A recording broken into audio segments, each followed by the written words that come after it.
So let's talk a little bit, guys, like I said, about unit number 2, unit substation.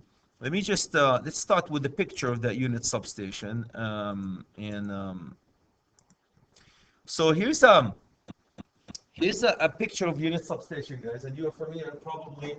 When we bring power atom from a utility, we bring it sometimes on a primary feed, which is high voltage, and sometimes in a lower feed. So a unit substation, guys, and this probably will be also on your test. We have a high voltage section, we have a transformer, and we have a low voltage section. So that's what a unit substation is. All boxed in one big box. Can you guys see that? They put them all in one big box. Right in here, you can see it.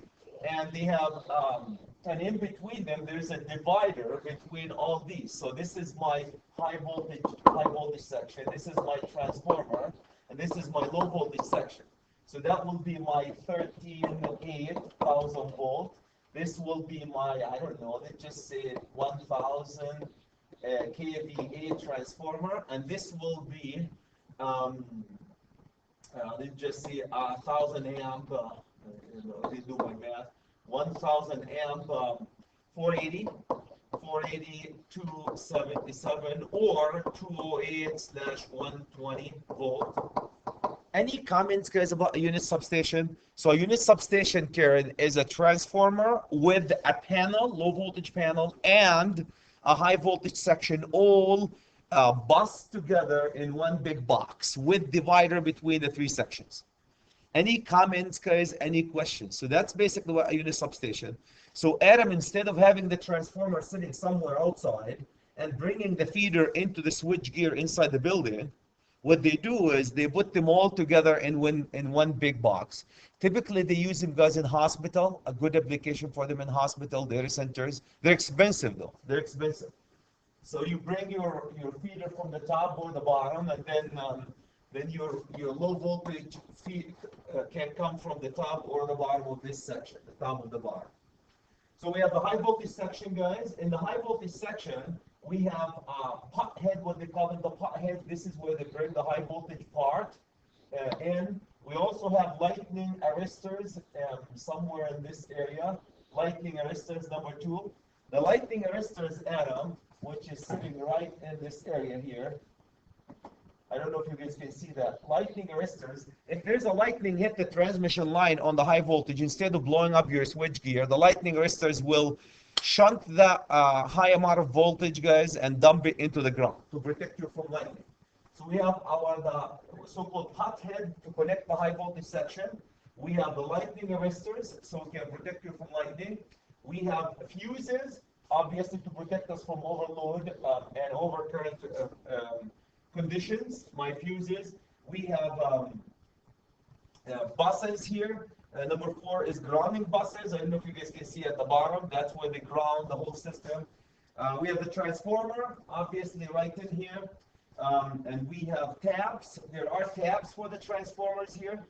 These tabs, what they do, Karen, with the tabs is based on the voltage on the transmission line, they change these tabs to guarantee you a 480 on the secondary side. So they have the tabs, they change these tabs. I'll show you in a second. Tabs. We have the load side terminals, number 7 here, our load side terminals, all these. And we have then secondary buses. You can see them coming in this area here, secondary buses. And then we have a neutral, number 9, my neutral, which is coming right in this area. My neutral is coming right in this area. Any comments, guys? Any questions about unit substation? I know it's a little bit, just erase the whole mess here. But you can see it's all in one. The high voltage section, the low voltage section, as well as the transformer, all in one big box. That's really what a unit substation. So Adam, when you're Michelle Erickson and they're designing, and you hear the word unit substation, we hear the term unit substation. That's what you mean. A high voltage section, a transformer, and a low voltage section. A panel. This is a panel, this is a transformer, this is a high voltage fuse switch, basically, all bussed in together. Any comments, guys? Any questions? Am I the only one who's excited about that unit substation today? Comments, questions? Any comments, guys? Any questions about that's what the unit substation is? Very expensive, used typically in hospitals. We did a few of them for Mayo clinics. The secondary side here can be, like I said, 480, 277 typically, or you can get it 208 in the US, 120. On the high voltage section here, typically it's 13.8K, the primary, 12.47. These are Ks, kilovolt. Transformer sizes, the transformer can be as big as you want it to be, from 500 kVA. No, this is the voltage. The kVA is here. This is your transformer. Yeah. That transformer typically 500 kVA to 2500 or even more kVA. So depending on what the size of the panel you want. So it's nice, clean cut, all when like one box contain everything. What's the alternative? The alternative, guys, is to have the high voltage fuse disconnect right somewhere here, come to a transformer, XFR, and then come to a panel. Can you see that? Instead of have a fuse disconnect right here by itself, a transformer sitting alone, and another panel sitting alone, and bust them together with conduit and wires, they put them all in one box. What's the difference between this and this? Dollar value. Any comments, guys? Any questions? That's what a unit substation, when you hear the unit substation. This little deal here is kind of an interesting. This is where they bring the high voltage section. The high voltage, remember that a high voltage, higher than 600 volt is a high voltage. So they bring it there. So that's what this chapter is all about. Any comments, guys? Any questions? We're going to talk a little bit about of each one of these items. Okay, so unit substation, my friend. It looks like a Friday. Let me go here. So that's my unit substation. So every time you hear unit substation, you know, Karen, that a unit substation is a high voltage, low voltage, and a transformer in between them. Right? So that's a term that they use all the time. More expensive.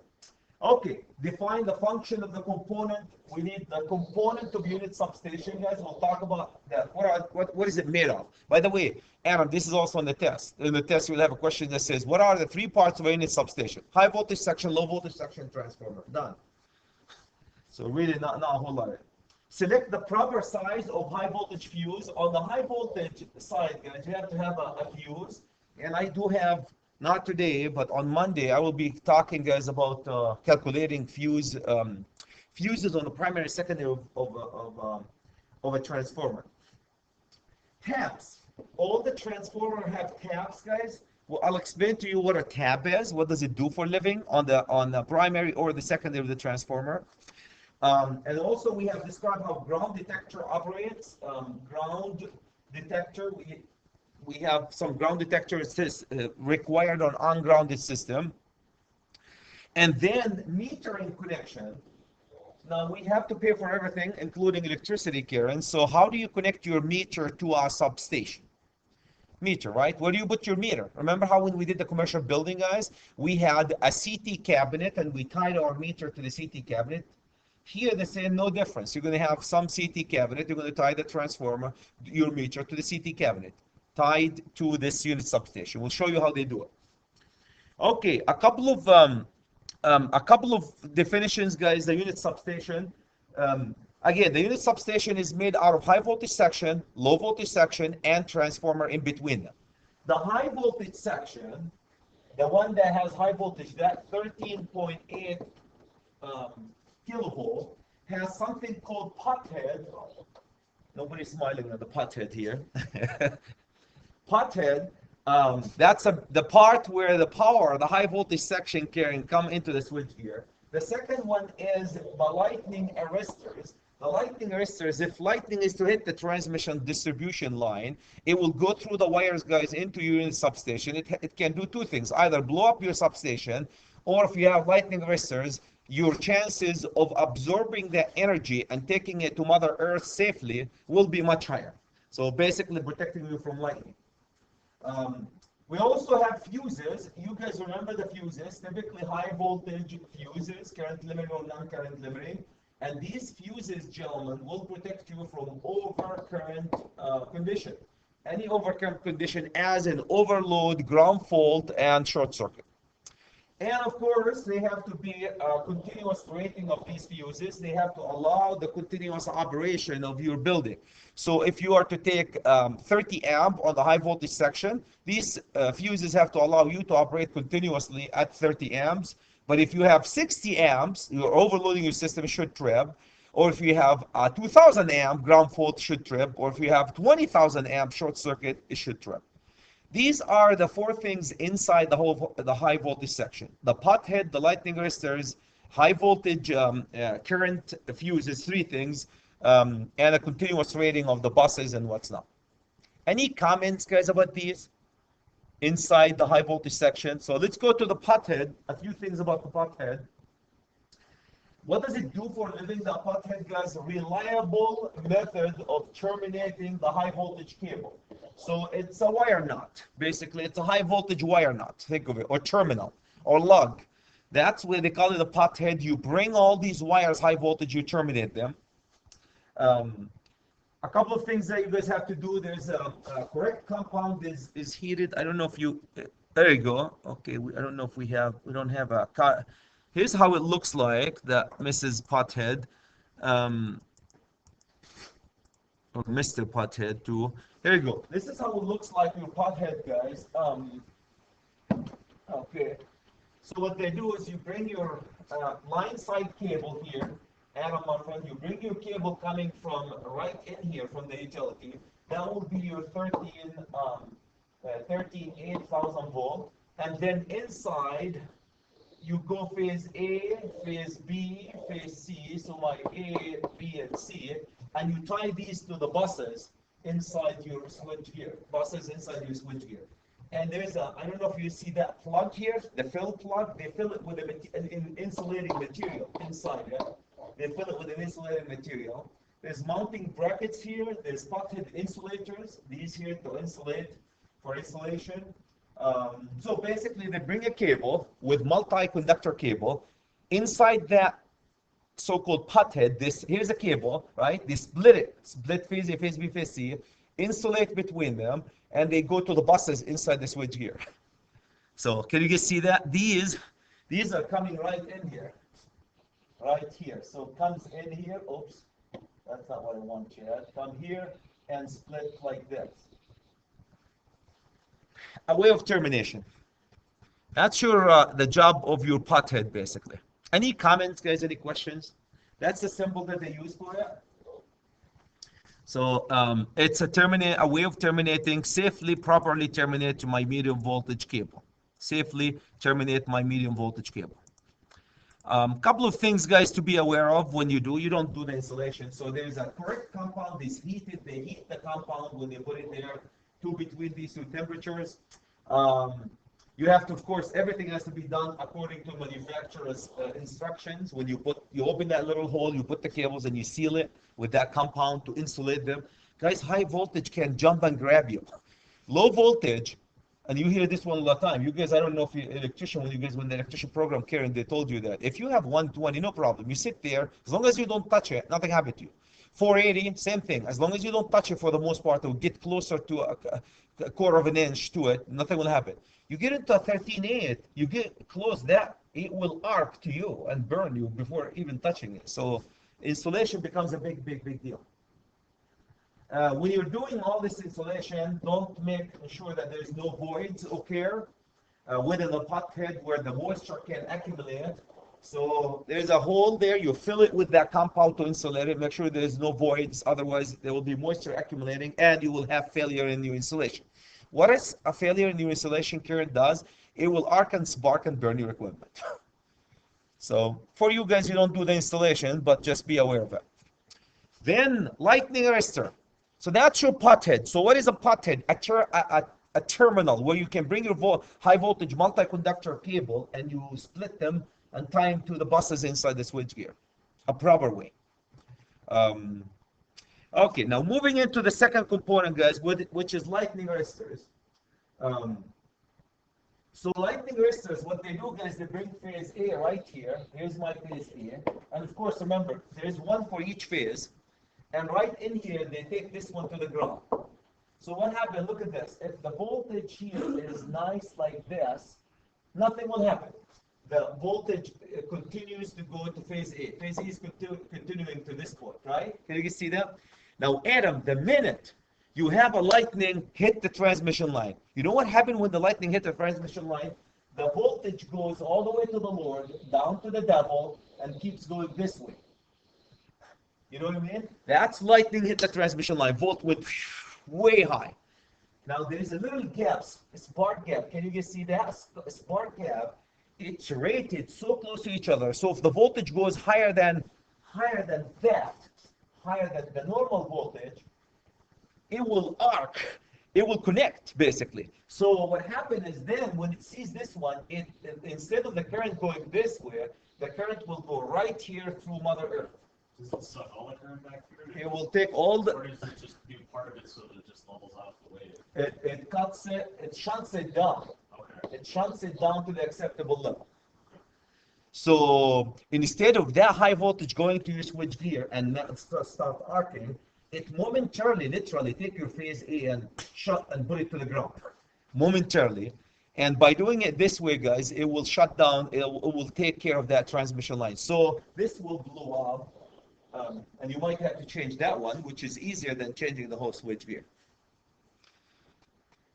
So, and it's all about this little gap. And see that little gap here?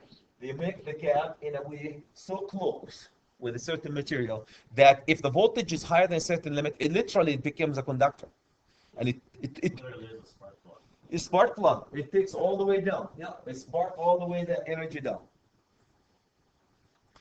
Any comments, guys? Any questions about that? So that's on the high voltage section. Protect you from surges that's coming out of lightning, or it could be also surges coming out of distribution. Go ahead. Like an arrestor like that have to be below a certain impedance.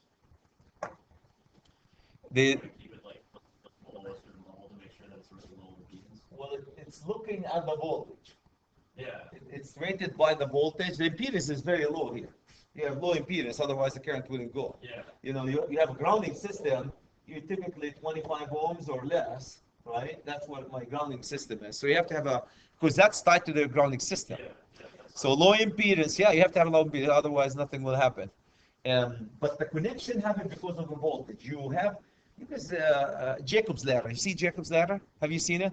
It's right there. When you get certain things close to each other, like the plugs, like the spark plug, you put two things like start increasing the voltage at one time, you start a spark between them, and that spark take all this energy, dump it down. But the voltage have to be high enough. So they rate them to chop off the surge that coming out of the transmission line or out of lightning. Any comments, guys? Any questions about that? That's the job of your lightning arresters. Where do they put them, Karen? They put them on the high voltage. On the low voltage, there's something called surge protective devices. They do the same thing. Surge protective devices, guys, function the same way. They see a higher voltage than what the system is rated for, shunt it directly to the ground. And physically, they take the phase A and tie it to the ground momentarily. So that's a symbol that they use for it. So if you use this symbol in any of your drawing, when you become a big designer, Adam, you say, what the heck is that? Chad never told us about it. That's surge arresters. And every phase, I'm showing phase A. What happened to phase B, phase C? Same thing. One for each phase. One for each phase. Okay, moving into the fuse, guys. Now we have to have a fuse. The fuse, of course, to protect you from, so you have your disconnect here, you have your fuse in this area. So your fuse, it will continuous current rating. So let's say it's 200 amp, that's continuous current rating. The voltage, it's say 15,000 volt. The frequency, we're in the US, 60 hertz. So interrupting rating, let's just make this baby interrupt at 20,000 amp. Interrupting rating. Coordination, Matt is not here today. Do you guys remember what we did SKM? How we coordinated? This fuse here, when it lands on a switch gear and there's another fuse here, the curves, the fuses curves have to coordinate with each other, right? So the fuses have to coordinate with each other, meaning if they have a short circuit right here, You need this fuse to take care of business, not this fuse and interrupt the continuity of the system. The fuse closer to the fault or the short circuit should open first. That's what the fuse does, like any other fuse, low voltage or high voltage fuse. It has continuous duty, so 200 amp, allow 200 amp to go through. Voltage rated, you can't put it on a higher or lower voltage than that. You also cannot put it on 60 hertz. On a different, it has to be rated for the frequency, as well as the interrupting rating, and coordinated with other overcurrent protection devices. Any comments? Any questions, Adam, my friend? Comments, questions? So that's basically the high voltage. No difference, Karen, than any other fuse.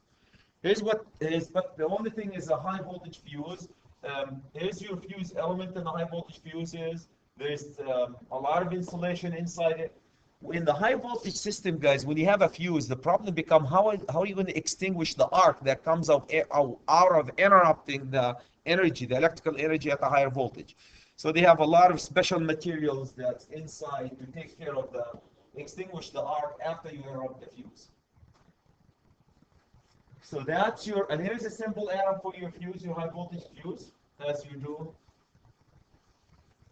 Fuse element and what's not, that's going to interrupt.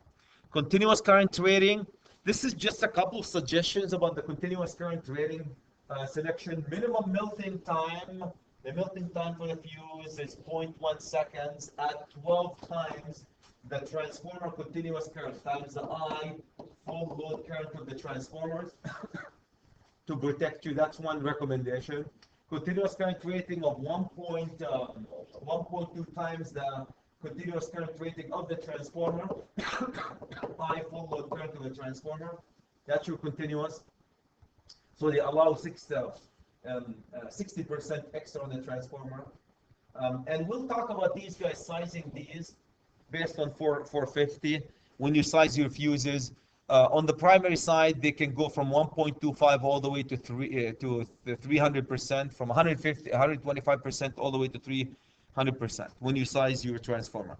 So Adam, the sizing, it's coming next week. We'll talk about the sizing of your transformer.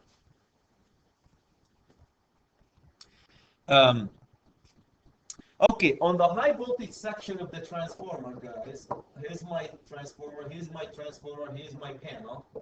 They typically you can use, what is it, next week or the week after? Karen, we will be visiting Commons and touring Commons. And when you go there, guys, you're going to find a 15,000 volt circuit breakers. And you're going to see them. They're closing them and opening them in front of you. Why can't we put a circuit breaker instead of fuse? Expense. The only reason why fused circuit breakers, fused disconnects are used for the high voltage instead of circuit breaker is less expensive than others. Extremely reliable. You can argue with that one. Need less maintenance than circuit breakers. Definitely. If a fuse blows up, blows up, throw it, but no fuse, done. If a circuit breaker have a short circuit condition in it, you have to go recalibrate the circuit breaker. These are big circuit breakers, guys. So again, can you use a circuit breaker, medium voltage circuit breaker? Yes. The one that I have in the back here is low voltage. The medium voltage circuit breaker, see that one? It's 3 times bigger than the one that big. 3 by 3 by 3. You're talking about 3 feet by 3 feet by 3 feet, which you guys will be looking at when we go to Commons. Definitely.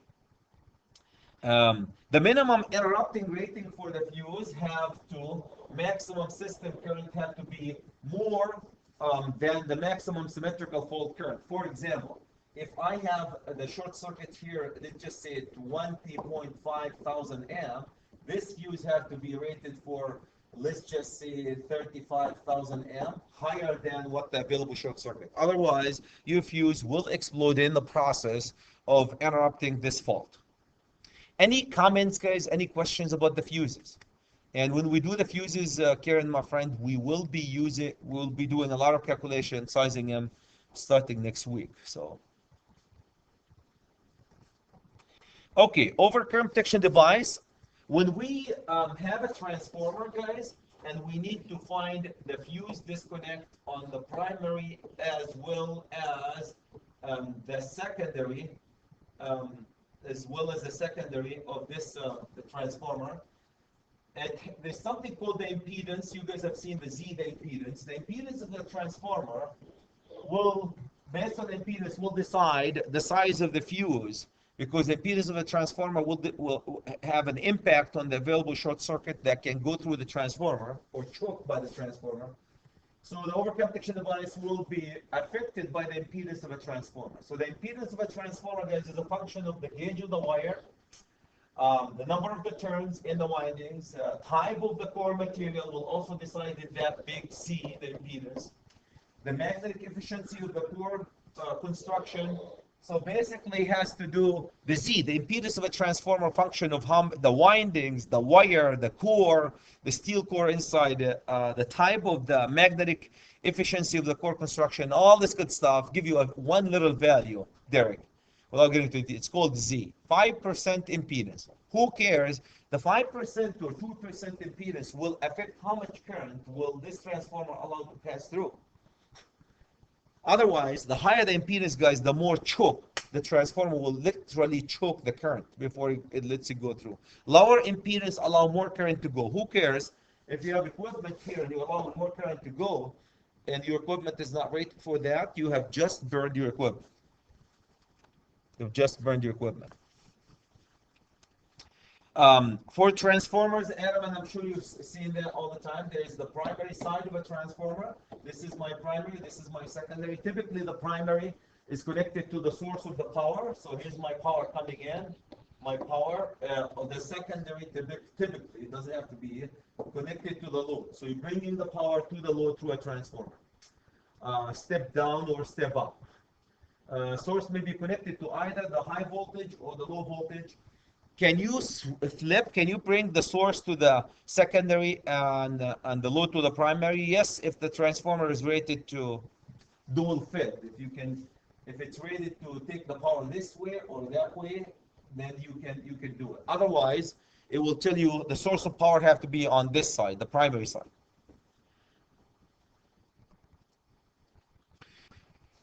The impedance of a transformer, guys, they can measure in the field. I don't know if you did this one with us in our labs, guys, here. What they do to measure the impedance of the transformer is they go to the secondary and they short the secondary. Can you guys see the low voltage section?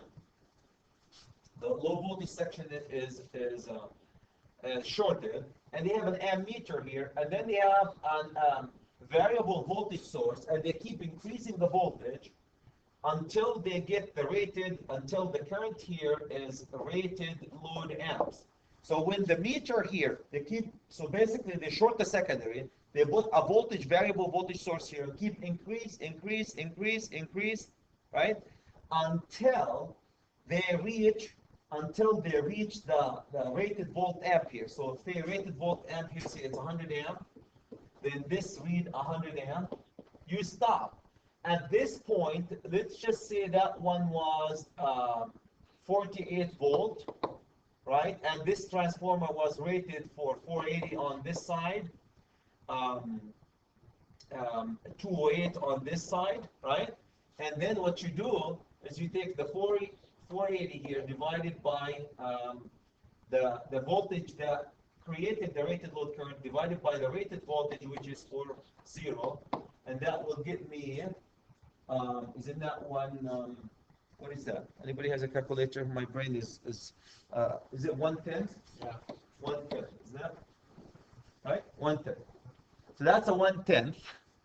That's a 1/10 impedance. The impedance of the transformer is 1/10. Or 10%, right? The impedance of this transformer is 10%. Any comments, guys? Any questions about that? So that's how they calculate it. You don't have to worry about that one. Then Adam, they do primary and secondary protection. I want to refer you guys when it comes to sizing these. Here's a primary and secondary protection based on the impedance.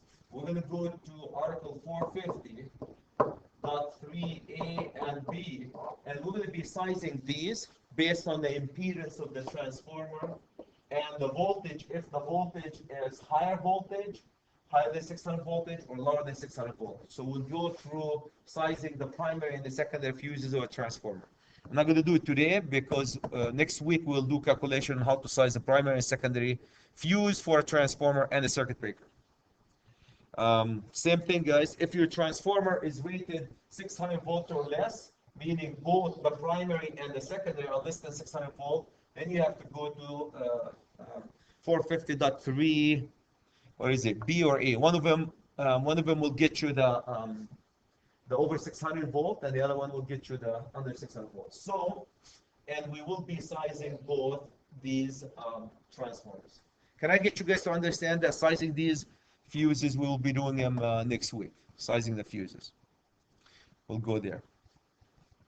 Okay, last thing, guys, is coordination. When you have fuses, you have to selective coordination, selecting protective devices that is minimum of the power interruption, minimize the power interruption in case of a fault overcurrent protection device. And I told you guys, we talked about this a second ago.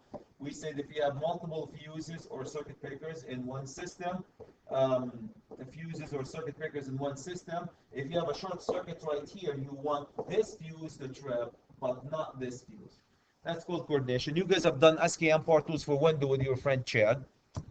So, and we will be doing power tools for window also for this project. Okay, so you can get into some coordination issues, guys, if you have circuit breakers are used as secondary protection. So you have to pay a lot of attention to the single main protective devices installed on the secondary side of the transformers. So you have to, like, you have a transformer right in here, and you have a circuit breaker, and you have a fuse on this side. Oops, fuse on this side. So we have to do some coordination between the fuses and circuit breakers. Tabs. The tabs, the voltage system, Derek, believe it or not, fluctuates, right? So look at Dunwoody now. We all came here. All the lights went on. So what do you guys think happened to the transmission line? The current went up. When the current goes up, guys, there's voltage drop. The voltage sags a little bit, goes down. So the voltage on the transmission line does not stay constant all the time. It fluctuates within 5 to 10% on the high voltage section. 5 to 10% on the high voltage section. Now, to accommodate Adam for this fluctuation, the smarter than your friend Chad has tabs on the transformer, on the primary side of the transformer. So here's the voltage for this guy, guys. It's 4160. I want to bring to your attention, guys. Here's the tab. Okay, here you go. If you tie it here, each one of them, if you tie it here, you will get right here. You'll get 4160. Okay. Then you can get plus. This will be plus 2.5 and plus 5, and minus 2.5 and minus 5. These are percentage. Then you can go higher than the rated voltage and lower than the rated voltage in steps of 2.5%, in steps of 2.5%, to accommodate for the low voltage. For example, that's probably the most confusing thing. So you hear, when you go, Derek, work for Mishad or somewhere else, and they're going to tell you, oh, we're going to go adjust the taps of that transformer. For example, suppose if the voltage in this system, guys, is 4160, you will be connecting it right to this point, right here. Now, what happens if the voltage sags and goes down a little bit? Goes down a little bit. Actually, these are the minuses here. Minuses. These are the plus. We're going higher here. If it sags, then you have to connect to this side. Can you guys see that? So if the voltage goes lower, you're going to be connecting to these two. If the voltage goes higher, you'll be connecting to one of these two. Can you guys see that? On every phase. For example, if the voltage here was 395, right? It went down. So in the summer, typically seasonal, like say in the summer we peak in Minnesota. In the summer that we know every summer, the voltage sags on the transmission line. So the utilities come on the high voltage section, guys, every summer before the summer starts, and they go adjust this. So literally they go take this wire from this side, connect it to this side, flip it. You know what I mean? They go flip it into this side, connect it to this side. And the same thing, this guy will be connected into this side. And the same thing this side, where we here? This guy will be connected to this side. So they're just adding enough wire that is. No, they don't add anything. They just take the wire. Here's or these five. Here's five connection. Here's one wire. If you connect it this way, it gets you 4160, right? Yeah. Now, if you connect it here, it gets you lower in two steps. One step lower, two steps lower. Okay, so just different part of the. Yeah, inside the transformer, the wire. The wire comes typically here. If you go this way, 25% less, 5% less. Or if you go this way, 25% more, 5% more. So you take that wire from here and you go tie it to this side, inside the transformer. But of course you have to shut down the system and what's not. That's what they call them, the tabs. It's not something that you mess around every day with. That's seasonal, guys. The utilities do it. So whenever in Minnesota, like I said, we peak in the summer, so we know that it's going to sag. The utilities know that the lines are going to, the voltage is going to go lower, so they go adjust them. So who cares? The question would be, who cares? They will always guarantee you guys by doing it this way. On the secondary side, you will get your 480 regardless of what happened on the primary side. Did you guys hear me? The taps is to guarantee you that the voltage you're done with here is 480, right at the service, no matter what happened in the transmission line.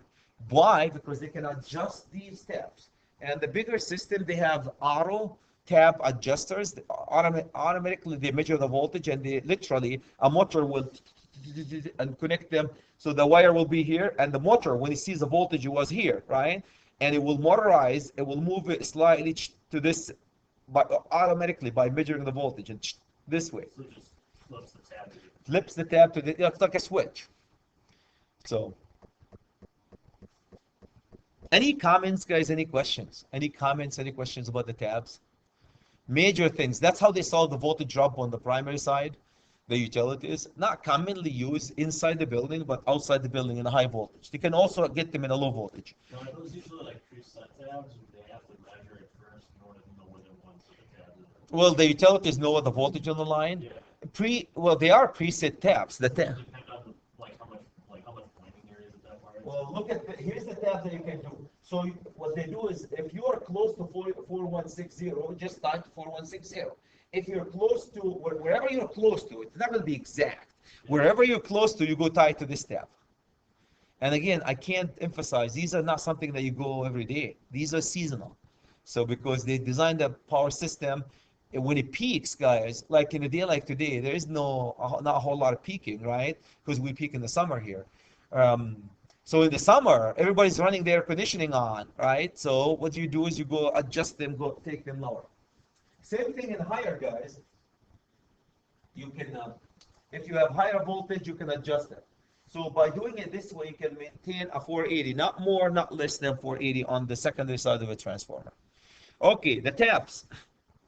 The transformer rarely provide an exact voltage. Like I said, it always fluctuates. Your taps are built in 2.5.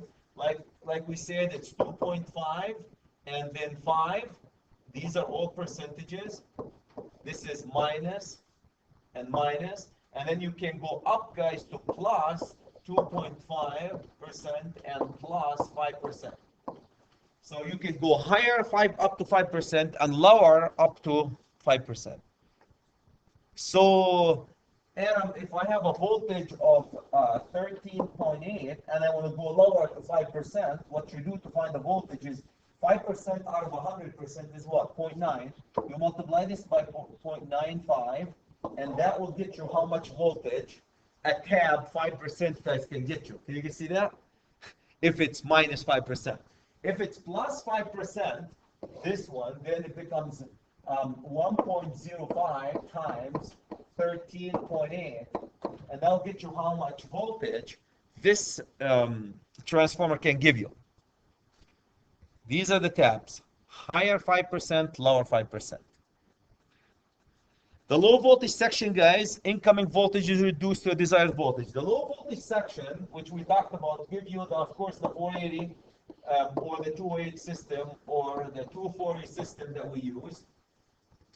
Taken by buses into a low voltage section, so you bus the secondary side of a transformer into the buses of these panels. Protective devices installed to distribute the low voltage to the areas. So they have circuit breakers coming out of it, exactly like a panel, guys. You have a circuit breaker going in every direction, feeding everything. Numerous arrangement, main device installed to interrupt the total power. So a lot of them guys have a main right in here, and then another branch circuits to feed the branch circuits. Any combination of main and feeders. So it's like any other panel. On the secondary side, Adam, think of any other panel. So you have a main and you have multiple circuit breakers. These panels, guys, you typically it's 1,000 amp. You can't find a unit substation for 100 amp. That will be waste of money. So when you have a unit substation, you're looking at a 1,000 amp system. 1,000 amp, 2,000 amp, 3,000 amp, 4,000 amp. Start making sense. Anything less than 1,000 amp, it's not even making sense to use a unit substation. Grounding. What they do, guys, at the bottom of the whole arrangement, here's my arrangement, the 3 sections, and right at the bottom they have a grounding bar at the bottom, and everything else will be grounded to it. So you bond the neutral to it, the transformer also in the secondary side will be bonded to it if it's non-grounding system. So grounding buses runs entire length of the unit substation. Grounding connection of system grounding connection, the transformer, and the neutral, a phase to ground if it's like corner grounded delta. All incoming metal, all the metal raceways will be connected to it. We'll talk about the grounding, guys. So what they do is inside the bottom of the switchgear, they have a bar for grounding. So you take the transformer secondary and bond it. You take the conduit coming in and bond them. You take the neutral and bond it. So you do a lot of bonding and grounding directly into the ground bar that goes across the whole section, And we will talk about grounding and bonding soon. If your system is ungrounded system, Karen, which means you took you don't have it's a delta. The code requires you guys to have a ground detectors. If you have a delta here, so here's a system, a low voltage, here's a delta, one, right? Here's a delta. Is this system grounded? No, it's a delta. So you are required by code to have a ground fault protection, ground detection. A ground fault detection. Here's your ground fault detection. So they're very simple, guys. They take it from phase A, phase B, phase C, and a bunch of lights timed this way. Can you guys see that they're all tied to the ground? If you have a ground fault here, look at what happened. See if you have a ground fault here. What happened to this light? You shunt it. It will go off. This light is off. So Adam is the manager of this in this building. He looks that the light is off. Which phase is that? Oh, phase C. He knows that there is a ground fault in phase C. Nothing will happen, by the way. The system continues to operate. So then Adam, being a good project manager, he will assign a crew when everybody finished their shift and they work if it's in a factory at night, so we don't interrupt anybody else. We go track where the ground fault and we correct the problem. But the system continues to operate. Same thing, guys, happen if you have a ground fault on this will go off, or if you have a ground fault on this will go off. And typically one at a time. You don't do you two at a time. You have a face-to-face fault. You do them one at a time. That's one way. Obviously, the proper way is much complicated, Derek, than that. Now they have a device, electronic devices that senses, give signals, can even call your cell phone and say, hey, you have a ground fault in your system. That's the old way. Just a light, as dumb as you can get it. But they're more complicated than that. Okay, the metering. There's something called high voltage metering, guys. In the high voltage metering, they have they have CTs and PTs in here. And then they took your 2 meters, meter A and meter B. Meter A with kilowatt, kilovar is meter B. This is kilowatt hour. This is K var. 2 meters, and they have some transformation happening here, and you measure it in the high voltage section. Here's how they're metering happening, guys. This is the high voltage metering. I want you, if you look at this area here, you have 2 meters, you have a kilowatt hour meter here, and you have the kVAR here. And we'll look at how we read these one in a second here. I'm going to go to the picture. A double 3-pole socket must be installed above meter cabinet. 2 meters are provided with 15-minute demand. So they have 2 sockets, 3-phase meter sockets, guys, provided, double. And then you have a 15-minute demand. It calculates your demand. The meters are so sophisticated, it can get you a lot of stuff. At least kilowatt hour and kVAR and the demand. Meters are installed and furnished by the electrical personnel. Why, Adam? Because we don't trust you or I to go install them, because that's how they're going to be charging you. Summary. When you guys have a unit substation, you're going to have a high voltage section, transformer, low voltage section. Transformers typically step down. There's some metering and switching equipment installed. And typically this arrangement is in data centers as well as hospitals and what's not. Data centers and hospitals. Let me show you a couple of pictures. I want to show how to read these meters, guys.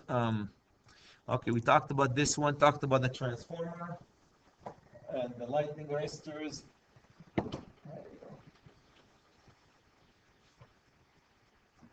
Here's my lightning arresters. Do you see the gap here?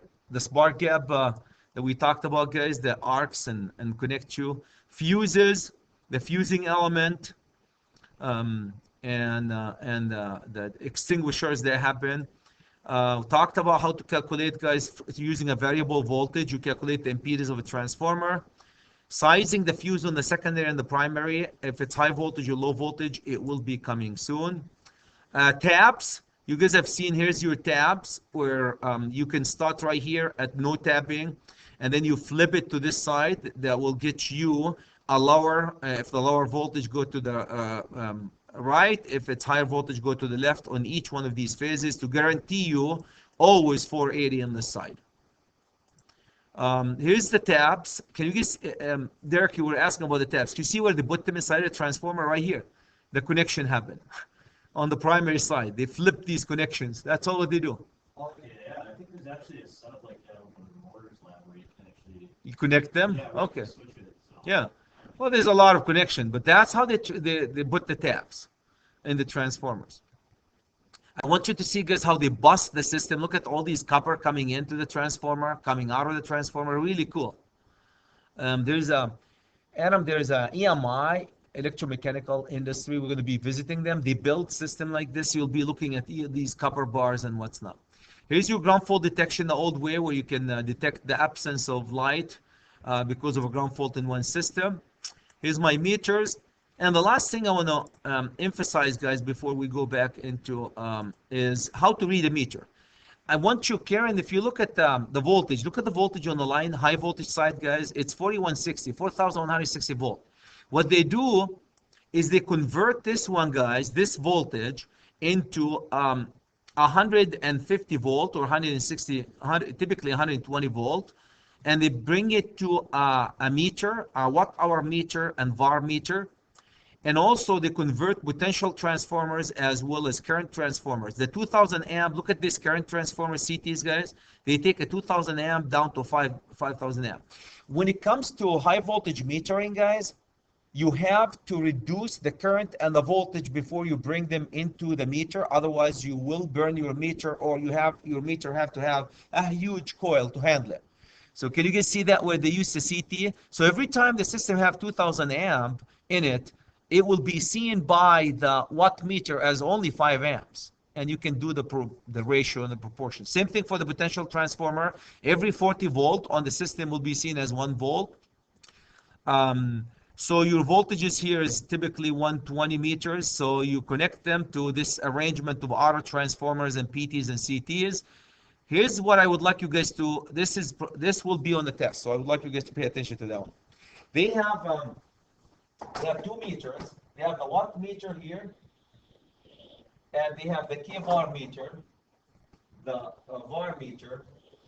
If you want to know what your power factor is, just by looking at the readings, they have a couple of suggestions here. So if the power factor, so that if meter B, if B, which is this guy, this is my B, this is my A, okay? If B equal half of A, then your power factor is 90%. Okay? If you read, if this is reading, say if this one was A is reading 100 and this reading is 50. The power factor, just by looking at the reading, the power factor is 90. Good to go. Don't worry about it. Now what happens if B is more than half of A, then the power factor is less than 90. So be careful, go do something about it. Have you, by looking, say if this is 100 and this is 70, your power factor is screwed up, you will be penalized by Excel. Just by looking at them. And the last step, guys, if B is less than half of A, then your power factor is more than 90%. So in this case, this is your good to go. This one also, you're good to go. This one here, you have to do something about it. So if say this is, like I said, I'm just gonna, but this is 100 and this is 50, 150, the power factor is what? 90. Now, if it's 140, the power factor is what? More than 90. Good. 90 or more is good. Now, here's the bad news. If the power factor, this is 100 and this is 70, do we have a problem? Yes. Power factor is less than 90. So this is just a visual indication, guys, to tell you that you have a problem by reading the 2 meters, just looking at the reading. Obviously, the meters, guys, are more sophisticated than that now. They can actually give you the reading of the power factor and the harmonics and everything else. So it's just, these are the old days we can look at them and say, oh, yeah, visually, yep, I have a problem. Oh, no, I don't have a problem.